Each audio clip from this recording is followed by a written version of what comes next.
Hello बच्चों, good morning. तो संभवतः या अब आपने किताब और कॉपियों की व्यवस्था कर ली होगी।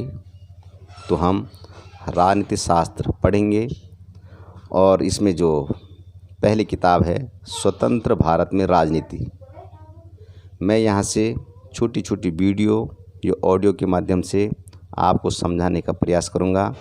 आप इसको अपनी नोटबुक में नोट करते रहें। तो स्वतंत्र भारत में राजनीति, इसका जो पहला चैप्टर है राष्ट्र निर्माण की चुनौतियाँ। तो सबसे पहले इस शीर्षक को समझें। राष्ट्र निर्माण की चुनौतियाँ अर्थात राष्ट्र क्या है, किसी भी राष्ट्र का निर्माण कैसे हुआ या कैसे होता है, और किसी भी राष्ट्र के निर्माण के पश्चात उसमें किस प्रकार की चुनौतियाँ आ सकती हैं। तो राष्ट्र क्या है? एक निश्चित भूभाग में रहने वाले बहुसंख्यक या अल्पसंख्यक व्यक्तियों का एक ऐसा समूह है जो सार्वजनिक हित की पूर्ति के लिए संगठित होकर एक सरकार का गठन करते हैं तथा जिसके पास संप्रभुता शक्ति होती है। तो किसी भी राज्य का गठन जो होता है एक निश्चित भूभाग में होता है। बहुसंख्यक या अल्पसंख्यक का तात्पर्य है कि वहाँ की जनसंख्या बहुत अधिक भी हो सकती है और कम भी हो सकती है। अर्थात इसका कोई एक निश्चित पैमाना नहीं है कि किसी भी राष्ट्र की जनसंख्या कितनी होगी। जैसे हमारे भारत और चीन की जनसंख्या करोड़ों को पार करके अरबों में पहुंच गई है, और कुछ देश ऐसे भी हैं जिनकी जनसंख्या मात्र हजारों में ही है। सरकार का तात्पर्य एक ऐसी संस्था जो कि राज्य की इच्छा की अभिव्यक्ति करती है, और संप्रभुता राज्य की ऐसी शक्ति जो अपने ही समान किसी दूसरी शक्ति के अधीन कार्य करने के लिए विवश न हो। अर्थात अपने देश में शांति व्यवस्था बनाए रखने का कार्य तथा बाह्य आक्रमण से अपने देश की रक्षा करता है। जैसे 1947 से पहले भारत एक राज्य नहीं था, क्योंकि भारत के पास संप्रभुता शक्ति नहीं थी। तो किसी भी राष्ट्र के 4 अनिवार्य तत्व हुए।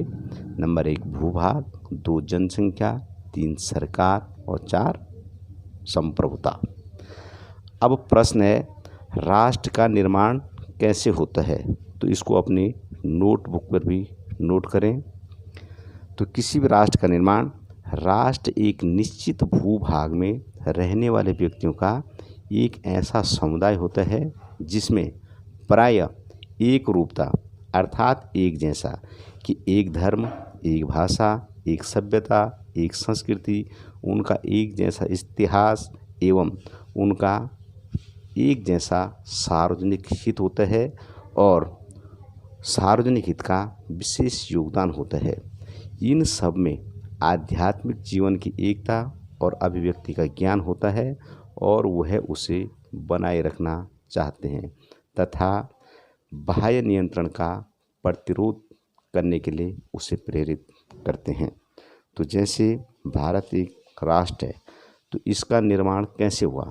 सुना होगा, भारत कई सौ वर्षों तक विदेशियों की गुलाम था।